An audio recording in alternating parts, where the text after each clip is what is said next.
Vous êtes-vous déjà demandé qui ou quoi arpentait les jardins d'Éden avant qu'Adam ne prenne son premier souffle? La Genèse nous livre de magnifiques détails sur la création d'Adam, sur Ève et sur la vie qu'ils y ont commencé. Mais avez-vous remarqué que le jardin les attendait déjà? En effet, le jardin d'Éden n'a pas été créé au moment même où Adam était né. Il a été planté et préparé avant lui. Alors, voici le grand mystère. Si l'Éden existait avant Adam, qui exactement y était avant? Lui? Imaginez un jardin parfait, de beaux arbres, des fruits, des animaux, des rivières aux eaux claires. Un paradis fait pour la paix et le bonheur. Mais pourquoi un lieu aussi magnifique a-t-il été préparé avant même qu'aucun humain n'existe pour en profiter? Si Adam était le premier homme, créé directement par Dieu, pourquoi ce jardin existerait-il déjà, presque comme si quelqu'un y avait vécu, y avait marché, l'avait protégé avant même que l'homme ne soit imaginé? Et si nous vous disions que la réponse a peut-être été intentionnellement cachée? Avant de commencer ce puissant voyage, nous vous demandons d'aimer cette vidéo, de laisser un commentaire et de la partager avec quelqu'un qui a besoin d'entendre ce message. Et si vous n'êtes pas encore abonné, n'hésitez pas à rejoindre notre communauté. Votre simple geste nous aide plus que vous ne pouvez l'imaginer et nous donne la force de continuer à produire ces réflexions profondes et riches de sens chaque jour. Ensemble, nous pouvons répandre la lumière, la vérité et le mystère dans les cœurs du monde entier. Commençons. Réfléchissez bien au chapitre 2, verset 8 de la Genèse. L'Éternel Dieu planta un jardin en Éden, à l'Orient, et il y plaça l'homme qu'il avait formé. Soyez attentifs à ces mots. Il y plaça l'homme. Adam n'est pas apparu avec Éden, il y a été placé. Quelqu'un ou quelque chose a dû venir avant. L'Éden attendait-il simplement vide, silencieux, paisible, ou était-il observé? Des yeux. Y était-il déjà observant Adam à son réveil? Cela peut paraître mystérieux, mais des indices se cachent dans la Bible elle-même. En effet, un passage mystérieux du prophète Ézéchiel parle d'un être décrit comme ayant été, en Éden, le jardin de Dieu, orné de pierres précieuses et appelé chérubin gardien. Attendez, l'Éden n'était-il pas fait pour Adam et Ève? Qui est ce chérubin? Était-il un protecteur, un observateur, ou peut-être même quelque chose de complètement différent? Si vous êtes curieux, accrochez-vous. Ce mystère est plus profond et nous vous révélerons bientôt des choses que la Bible ne nous révèle pas facilement. Êtes-vous prêts? Certains pensent que ce mystérieux gardien d'Ézéchiel n'était pas n'importe quel ange, mais un ange doté d'une puissance et d'une beauté inimaginables. Il marchait parmi les pierres de feu et avait accès aux lieux les plus sacrés de Dieu. S'il était vraiment en Éden, sa présence est alors antérieure à Adam. Mais pourquoi Dieu y aurait-il placé un tel être? Protégeait-il quelque chose? Surveillait-il quelqu'un? Ou observait-il, attendant la suite, l'humanité? Il y a quelque chose d'étrange dans la façon dont la Bible traite cet être. Il n'est jamais nommé directement. Il est décrit avec majesté, mais soudain, il tombe.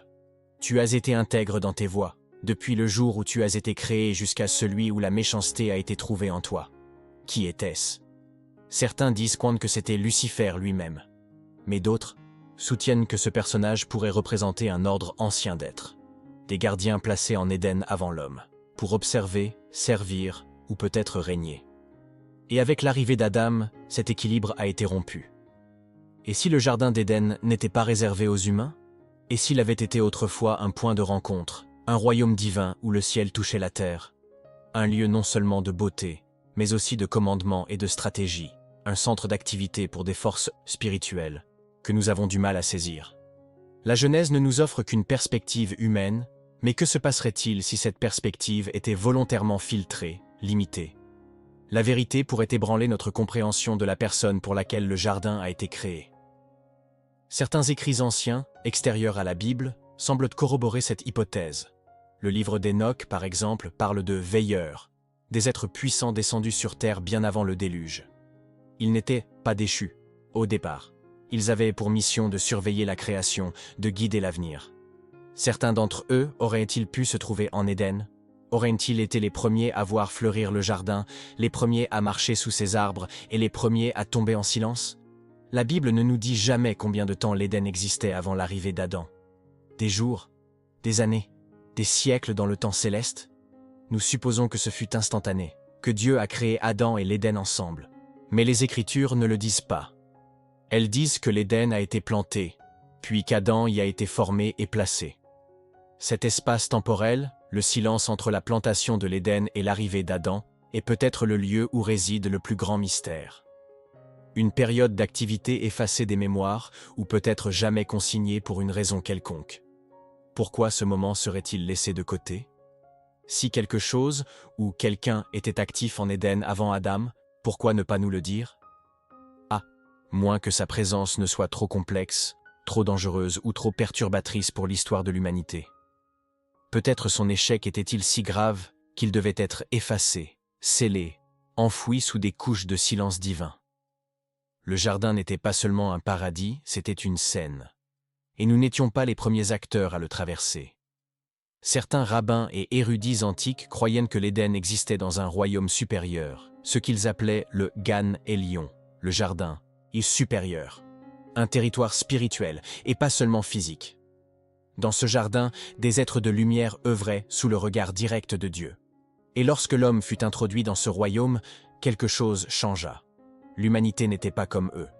Nous étions fragiles, physiques, limités, mais aussi choisis. Et cela a pu engendrer jalousie, conflit, voire rébellion. Pensez-y, la chute n'a pas commencé avec une bouchée de fruits. Elle a peut-être commencé avant même qu'Adam n'ouvre les yeux. Quelque chose était déjà en marche, quelque chose d'invisible à la vue humaine. C'est pourquoi l'Éden a dû être scellé après la chute de l'homme. Non seulement pour tenir Adam à l'écart, mais pour conserver quelque chose d'autre à l'intérieur. Quelque chose qui était là depuis le commencement. Quelque chose qui a perdu sa place dès l'arrivée de l'homme. Dans Genèse 3:24, après l'expulsion d'Adam et Ève, Dieu place des chérubins pour garder l'accès à l'arbre de vie. Mais ce n'est pas la première fois que les chérubins sont associés à l'Éden. Ézéchiel dit que le chérubin oint marchait au milieu des pierres de feu et était présent en Éden même. Pourquoi des anges auraient-ils été postés après la chute, à moins qu'ils n'aient déjà une histoire avec ce lieu? Peut-être l'Éden n'était-il pas seulement protégé des humains? Peut-être était-il rendu à ceux qui le régnaient autrefois? Cela soulève une question plus profonde. Adam a-t-il réellement hérité de l'Éden? Ou l'a-t-il interrompu? L'apparition soudaine de l'homme a peut-être été plus perturbatrice qu'on ne le pense. Si des anges, des observateurs ou d'autres êtres divins avaient été présents avant lui, la création de l'homme aurait peut-être bouleversé l'ordre des choses. Et si Adam n'avait pas été accueilli, mais observé, non pas célébré, mais méprisé, cela pourrait expliquer pourquoi le serpent, autrefois peut-être glorieux, a agi avec une haine aussi sournoise. Le serpent de la Genèse ne ressemble à aucune autre créature. Il parle, il connaît la vérité divine, il la déforme. Était-ce vraiment un animal, ou un être déjà familier de l'Éden, déjà présent avant Adam? Le texte ne dit jamais que le serpent a été créé pendant la semaine de la création. Il apparaît simplement, déjà intelligent, déjà en attente. Et s'il était déjà là, qu'y avait-il d'autre? De nombreux érudits évitent cette voie, car elle soulève des questions embarrassantes. Si d'autres êtres étaient présents en Éden avant Adam, alors, l'humanité n'a pas commencé de manière isolée. Elle a commencé à la suite d'un événement. Une expérience ratée, une rébellion céleste, un ordre perdu. Cela signifierait que nous hériterions d'un jardin avec des cicatrices sous les arbres, des secrets sous la terre et une histoire bien plus ancienne que celle qu'on nous a racontée. Une ancienne tradition parle de la première lumière, un éclat qui a brillé avant le soleil, avant les étoiles. Certains croyaient que cette lumière était un être, pas seulement une illumination, une conscience, et qu'elle habitait la terre primitive bien avant l'existence de l'homme. Cette lumière aurait-elle pu traverser l'Éden, le toucher d'une présence divine, laissant derrière elle quelque chose de sacré ou de maudit? Lorsque Dieu dit « que la lumière soit », s'adressait-il à la création ou à quelque chose qui existait déjà? Si l'on revient au langage de la Genèse, on observe un étrange schéma. Le jardin est décrit en termes passifs, planté, placé, rempli, mais jamais habité. Cette absence de description pourrait être plus importante que toute présence. C'est presque comme si le texte éludait la question. Comme si en dire trop sur les premiers jours de l'Éden révélait quelque chose que nous ne sommes pas censés savoir. un chapitre caché, ressenti, mais jamais raconté. Il y a des siècles, même les mystiques juifs se posaient ces questions. Certains écrivaient que l'Éden avait été visité par des voix avant même d'avoir des murs, qu'il avait été façonné non seulement pour l'homme, mais aussi par des puissances qui allaient et venaient. Ils parlaient des « observateurs de l'Orient », qui se tenaient là où le soleil touchait la terre pour la première fois. Il ne s'agissait pas d'inventions poétiques, mais de tentatives pour combler le silence laissé par les Écritures. Car même les anciens avaient le pressenti.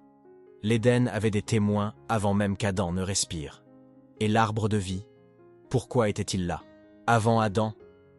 Pourquoi a-t-il été si farouchement gardé après? Se pourrait-il que quelqu'un l'ait déjà approché, tenté de le revendiquer, bien avant la création de l'homme? C'est peut-être pour cette raison que Dieu a placé des chérubins armés d'épées flamboyantes après la chute, non seulement pour empêcher le retour d'Adam, mais aussi pour empêcher le retour d'un vieil ennemi. Un ennemi qui connaissait trop bien le jardin. Imaginez un instant que l'Éden ne soit pas seulement un paradis pour les humains, mais une salle du trône autrefois occupée par des êtres divins. Si Adam y fut placé, se pourrait-il qu'il ait été placé sur un territoire déjà conquis? Cela changerait tout. Cela signifierait qu'Adam n'était pas le premier souverain de l'Éden, mais son successeur. Et si c'est vrai, alors quelqu'un ou quelque chose a perdu son trône le jour où Adam fut formé de poussière. Cela expliquerait-il la haine du serpent? Pas seulement un désir de tromper, mais une mission pour reprendre ce qui lui appartenait autrefois? Peut-être que la chute de l'homme n'était pas seulement une rébellion, mais une vengeance, un jardin volé, un être banni, une nouvelle créature façonnée à l'image de Dieu, soudainement dotée de ce qu'un autre croyait mériter. Cela ferait de l'Éden un champ de bataille, bien avant même qu'Ève n'ouvre les yeux. Il faut aussi considérer le silence des cieux. Après le rejet d'Adam et Ève, on n'entend plus beaucoup parler de l'Éden. Il est scellé, protégé, dissimulé. Pourquoi? Si l'Éden n'était qu'un jardin, pourquoi le traiter comme un caveau divin? Pourquoi poster des gardes célestes à ses portes, à moins qu'il ne reste quelque chose à l'intérieur, quelque chose de sacré, de dangereux, ou les deux? Le texte suggère que ce qui était à l'intérieur devait être protégé de toute nouvelle atteinte. Certains textes anciens suggèrent même que l'Éden existe toujours, mais dans une autre dimension. Ni détruit, ni supprimé, mais caché à l'homme. Et si c'est vrai, alors la possibilité que ce qui a précédé Adam, qui que ce soit ou quoi que ce soit encore là, l'est tout autant. Attendant, observant, lié à un lieu qui fut autrefois son royaume, et qui n'est plus qu'une porte verrouillée entre les mondes. Certains théologiens spéculent discrètement sur ce sujet depuis des années, mais peu l'expriment ouvertement. La possibilité que l'Éden n'ait pas été créé pour l'homme, mais malgré ce qui l'a précédé. Que le jardin ait été construit sur des ruines, une restauration sacrée après un effondrement spirituel. Et si Dieu n'avait pas simplement planté l'Éden comme un don, mais comme un remplacement, une seconde chance là où quelque chose avait déjà échoué? La description du serpent par la Genèse révèle également d'étranges indices. Il est plus rusé que tous les autres animaux, mais il parle, il raisonne. Il connaît la vérité divine, il en connaît les conséquences. Ce n'est pas seulement un animal, il semble ancien, expérimenté, un survivant de quelque chose de plus ancien qu'Adam lui-même. Aurait-il pu être un vestige de ce premier ordre? Quelqu'un qui a refusé de quitter le jardin même après que l'humanité eut obtenu la domination? Et puis, il y a la question de l'emplacement du jardin. Certains pensent que l'Éden était sur terre. D'autres pensent qu'il s'agissait d'un royaume spirituel. Mais, et si c'était les deux? Et si l'Éden existait dans un espace dimensionnel, un pied dans les cieux, l'autre sur terre? Cela expliquerait pourquoi on pouvait y entrer et en sortir, pourquoi les anges et les hommes pouvaient y apparaître. Et il serait logique que d'autres êtres aient pu y vivre avant nous, invisibles, non mentionnés, mais bien réels. Si l'Éden existait réellement dans un espace divin, il aurait fonctionné comme un temple, une zone sacrée, séparée du reste du monde. Et chaque temple a ses prêtres, ses gardiens, ses fidèles. Adam a peut-être été désigné comme le nouveau prêtre, le nouveau porteur d'images. Mais endossait-il un rôle qui avait autrefois appartenu à un autre? Sa présence marquait-elle le début de quelque chose, ou le remplacement de quelqu'un? Dans la tradition juive antique, on entend souvent parler de êtres pré-adamiques, des créatures antérieures à l'homme, des entités spirituelles dotées de savoir, de force et d'un but. Elles n'étaient pas mauvaises, du moins pas au début. On disait que certaines servaient directement sous la voix de Dieu, chargées d'observer, de protéger, voire de façonner le monde primitif. Mais lorsque l'homme fut formé à l'image de Dieu, quelque chose changea. Un nouvel être eut accès au jardin. Un nouveau rôle fut inscrit dans l'existence.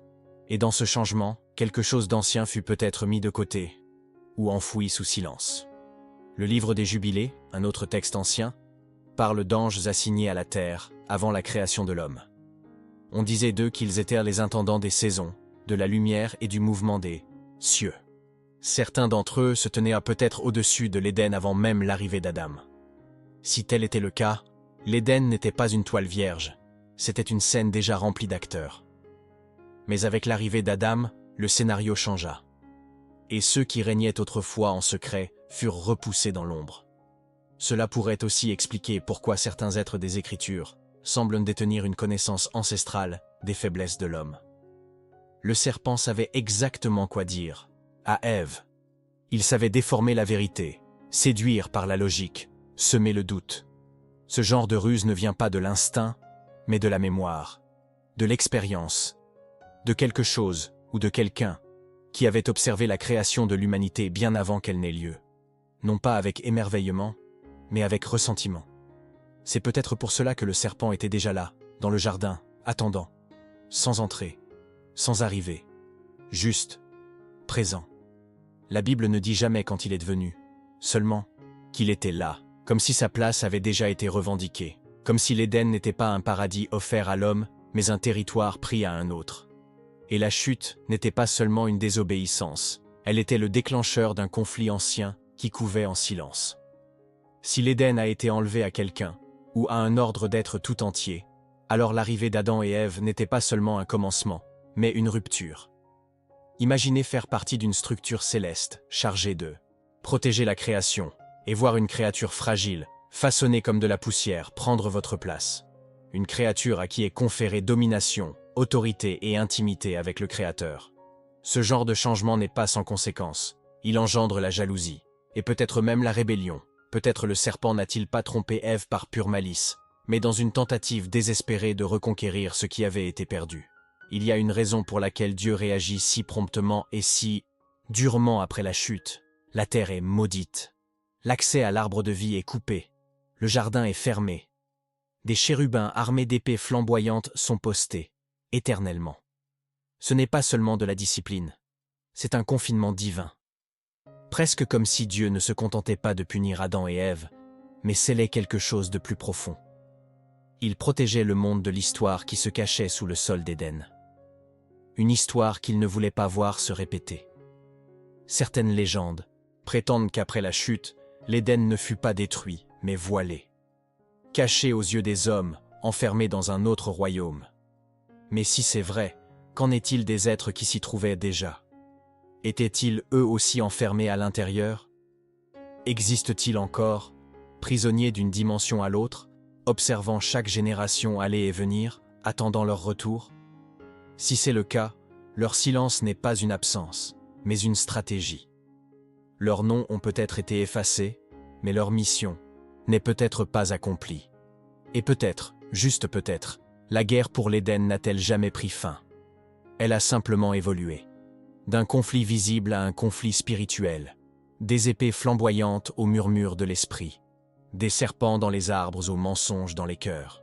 Et le jardin, bien que caché, recèle toujours son mystère, recèle toujours ses gardiens, recèle toujours son ancienne promesse et son ancienne menace. Car ceux qui étaient là avant Adam protègent peut-être encore ce qu'ils croient être autrefois leur. Certains penseurs chrétiens primitifs, comme Origène et Tertullien, ont discrètement émis l'hypothèse que l'Éden renfermait plus que des arbres et des rivières. Il détenait la connaissance. Non seulement du bien et du mal, mais aussi des origines. Des secrets trop grands pour que l'homme puisse les comprendre à ses débuts. C'est peut-être pour cela que Dieu y a placé Adam. Non seulement pour le bénir, mais aussi pour le mettre à l'épreuve.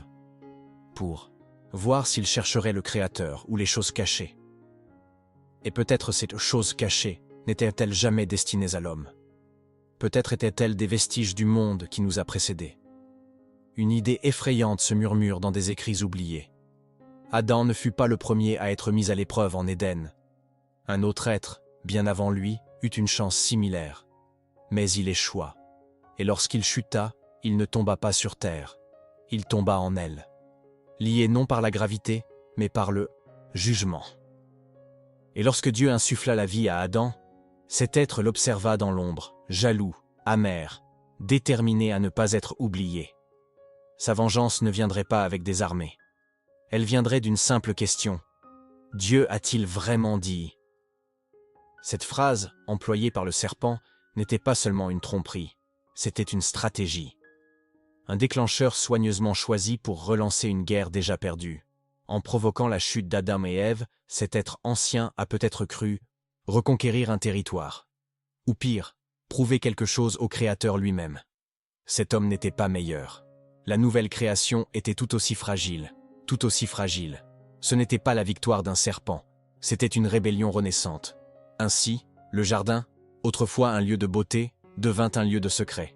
La rivière qui le traversait autrefois apportait la paix. Désormais, elle symbolisait la frontière entre le ciel et l'exil. L'arbre de vie, autrefois accessible, était désormais inaccessible. Et celui qui se tenait autrefois glorieusement sous ses branches rôdait désormais en silence, enveloppé de mystère. N'était plus un gardien, n'était plus un souverain, mais n'avait jamais vraiment disparu. Le silence qui entoure l'Éden n'est pas accidentel, il est délibéré. La Bible, si riche en détails sur d'autres lieux et peuples, abandonne rapidement l'Éden après la chute. Il disparaît du récit, presque comme si le toucher à nouveau rouvrait une porte qui doit rester close. Mais silence ne signifie pas absence. Cela peut signifier que quelque chose était enfermé, quelque chose qui a encore un rôle à jouer, une présence qui attend derrière le voile, juste hors de portée, juste hors de vue. C'est peut-être pour cela que ce mystère nous attire. Pourquoi croyants, érudits et chercheurs, à travers les siècles, ont-ils tenté de scruter le jardin? Ce n'est pas seulement de la curiosité, c'est quelque chose de plus profond, un souvenir spirituel. Comme si quelque chose en nous se souvenait de l'Éden, non pas celui donné à Adam, mais quelque chose de plus ancien, de plus étrange. Un lieu où le ciel n'était pas silencieux, où la lumière avait une voix, où les êtres se mouvaient sans forme et où la terre écoutait.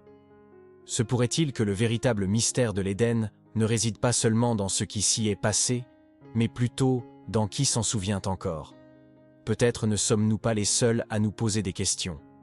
Peut-être y a-t-il encore des observateurs attachés à ces portes, les yeux toujours tournés vers la terre, attendant le jour où elle s'ouvrira à nouveau. Et peut-être ne sont-ils pas tous ennemis. Peut-être que certains pleurent ce qui a été perdu, et d'autres aspirent encore à le reconquérir. Un jour, cette porte pourrait s'ouvrir à nouveau. Non pas par accident, mais par dessein. Que ce soit par un plan divin ou une erreur humaine, l'Éden pourrait être à nouveau visible. Et alors, la vérité surgira avec lui. La vérité entière. Non seulement sur Adam et Ève, mais sur ce qui les a précédés. Sur ceux qui ont parcouru ces sentiers en silence et qui ont veillé tout du long. Jusque-là, le jardin dort. Mais le mystère n'a jamais cessé de respirer. Si ce message vous a touché, ne vous arrêtez pas là. Aimez la vidéo, partagez-la avec un proche et dites-nous dans les commentaires ce qui vous a le plus touché. Et si vous n'êtes pas encore abonné, nous vous invitons à rejoindre cette communauté grandissante en quête de vérité, de lumière et des mystères cachés des Écritures. Votre soutien est précieux et nous aide à continuer à apporter ces puissantes révélations au monde. Merci d'être là. En attendant la prochaine vidéo, restez éveillés, fidèles et ne cessez jamais de chercher.